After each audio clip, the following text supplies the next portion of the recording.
বন্ধুরা এরকম আমরা সন্ধ্যাবেলা চা আর মুড়ি মাখিয়ে বসেছি সবাই মিলে খাবো বলে। এরকম আমার শ্বশুর মশাই বলি না বাবাই বলি, যেহেতু আমারও বাবা হয় সবাই বাবা বলাটাই উচিত, কিন্তু এটা কিন্তু কেউ মানে না। কিন্তু আমি কিন্তু শ্বশুর মশাইকে বাবাই বলি।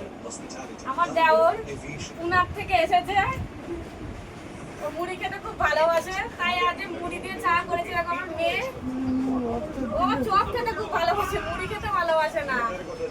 তোমরা সবাই যদি এরকম চা সবাই মিলে চা খেতে চলে আসো আমাদের বাড়িতে। চা আর মুড়ি, কে কে সন্ধ্যাবেলা চা আর মুড়ি খেতে ভালোবাসো লাইক কমেন্ট করে জানিও। আর আমাদের বাড়ি তাড়াতাড়ি চা খেতে চলে আসো তোমরা সবাই।